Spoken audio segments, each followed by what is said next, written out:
रवनीत सिंह बिट्टू, शर्म आती कि तुम भारत सरकार के मंत्रिपरिषद के मोदी सरकार के सदस्य हो। तुमने उस आदमी को आतंकी कहा जो नेता विरोधी दल तो है, पर जिसकी दादी को उसने अपने सामने आतंकी हमले में शहीद होते देखा है, उसके पिता के टुकड़े होते जिसने देखा है आतंकी गतिविधियों में, उसे आतंकी बुलाते हुए तुम्हें शर्म नहीं आई? थोड़ी लज्जा होती तुम्हारे अंदर तो याद कर लेते वो दिन जब सरदार बेद सिंह की शहादत के बाद इस परिवार ने तुमको उठाया और संसद तक पहुंचाया। पर तुम्हें तो जयचंद हो जयचंद,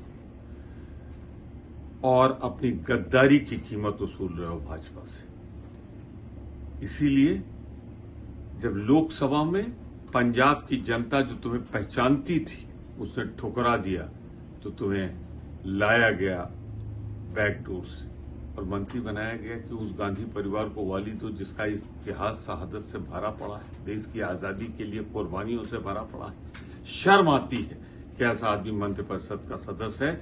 मोदी जी उसे बर्खास्त करिए और खुद देश से माफी मांगिए जो नेता विरोधी दल के लिए भाषा का उपयोग आपके मंत्री ने किया है, और मंत्रिपरिषद का सामूहिक उत्तरदायित्व होता है। रवनीत सिंह बिट्टू, शर्म आती कि तुम भारत सरकार के मंत्रिपरिषद के मोदी सरकार के सदस्य हो।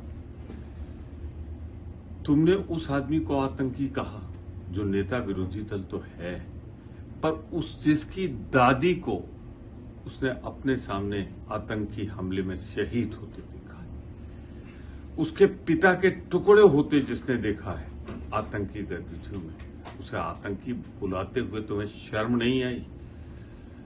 थोड़ी लज्जा होती तुम्हारे अंदर तो याद कर लेते वो दिन जब सरदार बेद सिंह की शहादत के बाद इस परिवार ने तुमको उठाया और संसद तक पहुंचाया। पर तुम्हें तो जयचंद हो जयचंद, और अपनी गद्दारी की कीमत वसूल रहे हो भाजपा से। इसीलिए जब लोकसभा में पंजाब की जनता जो तुम्हें पहचानती थी उसने ठुकरा दिया, तो तुम्हें लाया गया बैकडोर से और मंत्री बनाया गया कि उस गांधी परिवार को वाली दो जिसका इतिहास शहादत से भरा पड़ा है, देश की आजादी के लिए कुर्बानियों से भरा पड़ा है। शर्म आती है कि ऐसा आदमी मंत्रिपरिषद का सदस्य है। मोदी जी उसे बर्खास्त करिए और खुद देश से माफी मांगिए जो नेता विरोधी दल के लिए भाषा का उपयोग आपके मंत्री ने किया है, और मंत्रिपरिषद का सामूहिक उत्तरदायित्व होता है। रवनीत सिंह बिट्टू, शर्म आती कि तुम भारत सरकार के मंत्रिपरिषद के मोदी सरकार के सदस्य हो।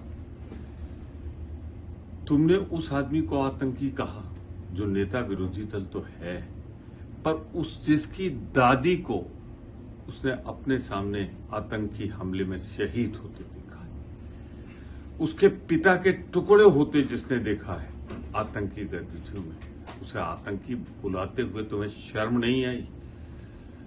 थोड़ी लज्जा होती तुम्हारे अंदर तो याद कर लेते वो दिन जब सरदार बेद सिंह की शहादत के बाद इस परिवार ने तुमको उठाया और संसद तक पहुंचाया।